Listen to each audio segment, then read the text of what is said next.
I wanted to start this press conference just talking about an article that was written about our assistant coaches the other day. And I want to say this. When you talk about contracts, the situation is fluid. And, I know the men that are in this building. I know where their heart's at. And I also know the circumstances around decision-making and where they're looking for as where they're going in the future. So all I can say is this, is the final chapter has not been written on that, and they will continue to look and see and meet with our administration to see whatever they can do to help supplement the university. While I can't answer all your questions regarding this, I'd like to focus on Auburn, and looking at these guys as a team. To me, it starts offensively with their quarterback, Bo Nix, guy I'm very familiar with, and in fact, his granddad and my dad used to coach together, so I've known his family for a very long period of time. I think he's playing really, really good football. They have two really good wide receivers, or three, that have lots of experience out there on the outside. They got a stable of running backs, play a couple of guys at tight end, and they're big across the front. Going against Coach Malzahn over the years, they play with a lot of really up-tempo, different looks, spread you all over the field. You really kind of got to keep your edges on the defense, try to eliminate explosive plays, make them drive the ball through you. Defensively, Kevin Steele is a guy that I've worked with many years ago, a good friend of mine. They play a lot of man-to-man. Mix it up defensively, create negative plays, play fast, play hard, have been really opportunistic over the course of this year. And in special teams, I think it's probably one of the better special teams units that we have seen. Very aggressive on their punt block team, have blocked a couple of punts, have been explosive in the kickoff return game, got good specialists. So it'll be a tremendous challenge. Really this past week, our players were very disappointed about not getting a chance to play. But I thought we put 3 really good consecutive practices together. Really good for our quarterbacks. I thought Harrison Bailey had a really good week along with Maurer and JT. And it was good to get Jimmy Callaway, Jimmy Holiday, Malachi Weidman, to get those guys extra reps there and just let them start understanding how to run the routes against certain coverages, So if you're going to run a steep route, a 10 to 12 yard comeback, if it's cover 2, you obviously want to convert it. Just the details of having to do it.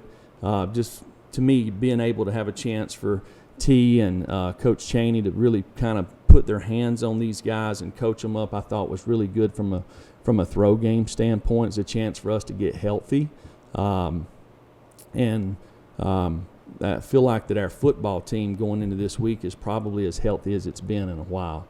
So with that, I'll take any questions.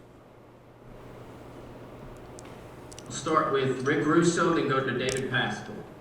Hey, Jeremy, just curious, from a managerial and coaching standpoint, how difficult has the last couple of weeks been, especially with last week being postponed? Well, when we came back, really to start, excuse me, when we went home, I think it was March the 12th was the date. It's been, everything changes daily, right? So there's lots of unknowns. Just really trying to adapt. And there's nothing that you can go back and draw from, so there's no history books on COVID, so it's all first times. I think it's been very important for our staff. We've really done a lot of quality control and documentation about how some of the things we did during March, April, May, June, just so we can go back and look at it, because we don't know, this might be the norm for next year too. So it's not like this is going to go away anytime soon. But so it has changed, but we've tried to adapt and provide the leadership for our players. so we can get the most out of them. And I know for those guys, that's the one thing I'm frustrated for a lot of these guys because their circumstances change quite frequently, and it's something out of things that they have no control over. So, but guys have a great attitude. They're working hard, and so they're excited to give a chance to play this week. Jeremy, after the Auburn-Georgia game in early October, Kirby said that was not a Gus Malzahn offense, that was a Chad Morris offense. I didn't know if you've seen differences between what Chad's done compared to what Gus likes to do without giving away trade secrets. Well, to me, they're very. I coached against Chad when he was at Clemson, and so they kind of come from the same family of offensive football. So there is some familiarity there. I probably see some of the things that Kirby probably was talking about, maybe because we have lots of history, right? So I'm sitting there. Coach Ansley's showing tape yesterday to the players, and I'm sitting there looking, and I'm trying to figure out what year this video actually was, and it's like 2013, so but we have lots of history, and I will say this, there's you can see that Chad has his thumbprint on it, maybe more so than Gus, but there's still a lot of things and flavor that shows up that's it's still Gus Malzahn's offense. And I wanted to ask you about the game 2 years ago. Obviously, y'all had trouble running the football down there, but the way Jarrett played, and I think y'all converted like 10 third downs, and it seems like a lot of them were third and long. Was that, given the magnitude and beating a top 25 team on the road, is that as good of a performance as Jarrett's had? Well, he played really good that day. You're right, we couldn't run the ball. We couldn't block them up front. They had a very good defensive front, and I felt like our wide receivers made a lot of plays that day. Our O-line held up in protection enough for us to get the ball out. It was very typical. I think the score might have been 17-0. I might be wrong there, but kind of had a history there playing against Auburn that seems like if you can get through the first couple of drives, they play so fast, and just getting accustomed to playing them. I was telling the defensive guys yesterday, if you look, the teams that kind of play Auburn every year have more familiarity with how the offense is run, and teams that don't play them every year seem to struggle. So it's important to understand what Auburn tries to do philosophically on offense, and we've really worked hard yesterday to kind of get that ingrained to our defensive players. Risa Walker, then David. Yeah, Coach, with how the SEC has tried to add an extra day for makeup games at the end of the year, how confident are you that you'll be able to get the full 10 games in this season after what we saw last week? And then this morning, the Ole Miss A&M game has now been postponed. Or do you just take this the rest of the season day by day and hope to finish at this point? Well, obviously we can't predict the future. I believe we all knew when we started this, players, coaches, there was no guarantees. So that's why I've been really proud of our football team, the way they go to work, the way they've stayed positive, and through the circumstances, right? So I think it says a lot about them as people and about their character. And I know they're excited about the opportunity this Saturday, so hopefully we'll get a chance to play. David. Jeremy, on the pay cuts, was that something your assistants had brought to you to discuss, or were those decisions kind of made independently on their own? Yeah, David, I wasn't going to really talk about it, but with this whole thing, the communication and during the middle of the season, I did not specifically sit down with any assistant coach. I knew that they were being approached about it. I didn't know the outcome until Blake wrote the article on Friday. So, and what Blake wrote was factual, right? So, but I do believe, like I said before, that the final story has not been written there yet.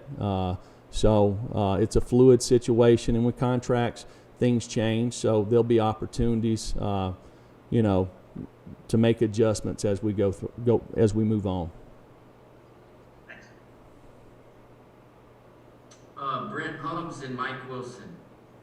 Coach, two things. One, you said your team was as healthy as you've been. I'm assuming that means Jared is back. And two, from a defensive standpoint, as you self-scout and look around the league, scoring is obviously up. Do you think that's because of the lack of a normal preseason, or do you think this is a shift in philosophy in the SEC offensively? What do you think the differences are in this league for scoring? Probably a little bit of all what you said there, Brent. It's just, there's lots of really, really good players playing this game right now. There's quarterbacks that are prepared coming out of high school that can get people the ball out there in space. And, if you're committed to getting the ball out on the perimeter and you've got good players out there, lots of times you ain't got to block all the big guys up in front, right? So when you line up and run inside zone and you're going to run it 10 times, I mean, you're talking about 6 guys. It's got to block 6 guys exactly right with a back hitting it up in there. Whereas if you get the ball out in space and you got playmakers, guys can create explosive plays just like that. So it's something that I feel like you got to be able to do both. You have to be able to run the ball consistently in this league, but you got to create explosive plays. There's nothing like getting yards in chunks, and that's something that we've really been trying to focus on. You mentioned it, somebody did, about the last time we played Auburn. I don't know how many explosive plays we had that day. We couldn't run the football, but we could create explosive plays, and that was the difference in the game. So probably the two most important things when you talk about outcomes of games is, number 1, turnovers, and number 2, explosive plays, whether you create them or you give them up. On Jared, you feel like he's going to be good to go for Saturday, or is that still day-to-day? Well, he practiced yesterday, but all the other guys took a lot of reps over the last 3 practices. So, we'll see how the rest of the week goes here. But I was really excited about how these other guys continued to work. And I thought Jared had a good day yesterday. So, to me, it seems to be a little more confidence offensively, especially with our younger guys, just having a better idea to how to execute at a higher level. Mike? Yeah. Jeremy, what is Sean Schamberger's status with your team right now? Sean is working on academics. This has been a very unusual, really, circumstance with this whole deal. You try to do school from home, not being in person. Again, when you talk about tutors and things like that. So one of the things that he's focusing on, he's going to focus on academics the rest of the semester. So you don't expect him back with your team then this season? No. All right, we'll go to Austin Price and Blake Topmeyer. Coach, with the NCAA pushing the dead period for recruiting into the spring, how does that affect each staff, not just you guys, but around the league? And what kind of pressure does that put on for evaluations, and then what kind of detriment do you think that is to not just the 21 class, but now creeping into the 22 class? Well, for us as coaches, if whatever tape that you get, you just have to evaluate it. Obviously, there wasn't any spring evals when you watch people in person. There wasn't any summer camps. Unfortunately, there's not a lot of football going on throughout the country. It's not consistent everywhere. So the opportunities for guys to improve their game is not there for everybody. The ones that I worry about are really the student athletes that are being recruited. The fact that they can't go on campuses, which I understand why they can't, but I can't imagine making a decision of where I'm going to go to school and I've never been to a campus. It's very unfortunate for them. I don't have the answer for it. I wished I did. But we as a staff have really worked hard to build relationships and do the best that we can to take Knoxville and the University of Tennessee to wherever that may be, by Zooming, online, videos, whatever means necessary. Jeremy, you opted to forego a raise this season, and it's my understanding you were not asked to take a pay cut. With so many members of the athletic department taking a pay cut, including some within your program, was foregoing a raise enough, or should you have contributed a voluntary pay cut? Well, we're in the process of we're appealing the NCAA because everybody that's under the football program, I don't know exactly how many numbers that had to take pay cuts. Me and Casey, we chose to supplement their salaries, but unfortunately, we have to go through the NCAA because there's a loophole there that we have to get an appeal for us to be able to give them a one-time gift, so we don't break any NCAA rules. With your assistant coaches, with so many in the athletic department taking a pay cut this year, either voluntarily or not by their choice, do you think their decision reflects on their leadership, their decision up to this point to not take a pay cut, and if so, how? Well, first of all, I'm really, with every conversation, each individual had a conversation with their administration to go through this. I was not privy of any of that because it's personal. But talking to the guys on our staff, I'm not exactly sure that the outcome is exactly what they expected. I think that there's things that they wanted to do moving forward. We got guys that's got contracts coming up. We got guys that wanted to do things at the end of the year. So just for me, for an example, I do my tithe in the last Sunday of the year every year. So I write a check to the church, and so there's all kind of circumstances around each individual person, and I'm not really privy to every situation. All right, Gustavo, then Matthew Ray. Coach, how challenging is to not play in Inland Stadium in the month of November, something you haven't since 1891, having 3 consecutive road games? Is that challenging for you guys? I know the COVID situation played out, but is that challenging for you guys? Gustavo, you come out of the gate so fast, I lost you there to start with. You said something about 1891. What were you saying? This year is the first time since 1891 Tennessee is not going to have a game in Inland Stadium in the month of November. Is that challenging for you guys to actually have 3 consecutive road games? Well, I really didn't even know that. So that's since 1891. Yeah, I mean, obviously going on the road in this league is a challenge. I don't think it's as challenging as it is when the stadiums are full.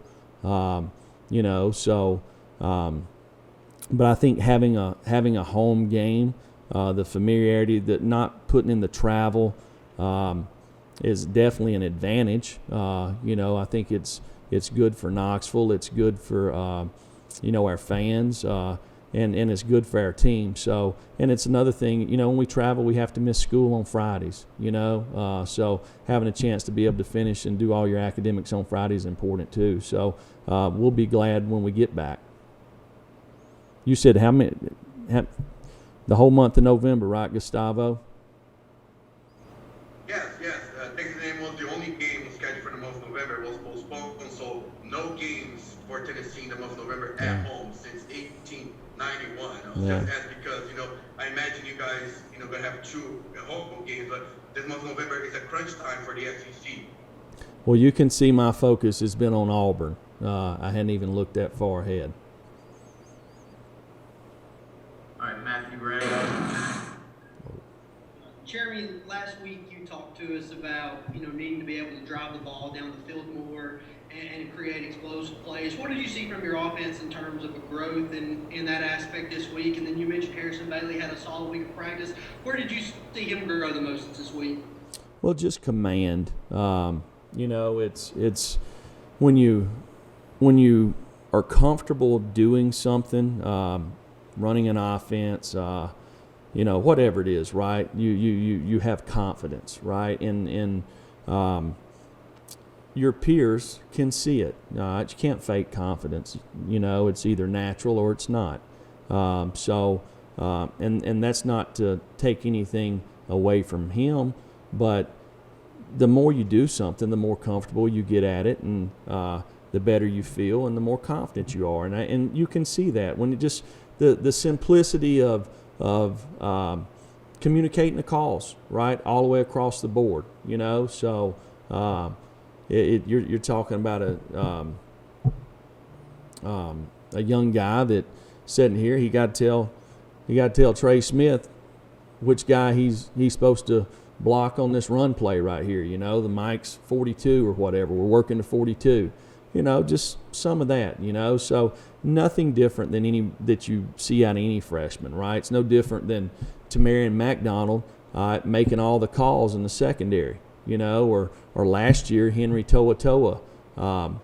When Daniel Batuli was out, having to be kind of the quarterback of the defense. It's something that you the more you do it, the more you gain confidence in, and everybody sees it. Last question, Steve Moore.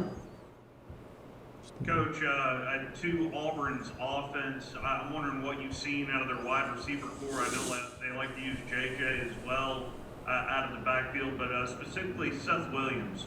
What have you seen out of his development, Coach? Well, Seth's from Tuscaloosa there, and I was very familiar with him coming out of high school. He's a really, really good athlete, good basketball player. He's a guy that's really never covered. When I say that, you can have him covered, but you can tell that Bo has a lot of confidence in him. He throws the ball to him, and he goes and gets it. He can high point the ball. He creates yards after the catch. He's a tough out on one-on-one coverage, right? And then you throw in the mixture of the other guys they got.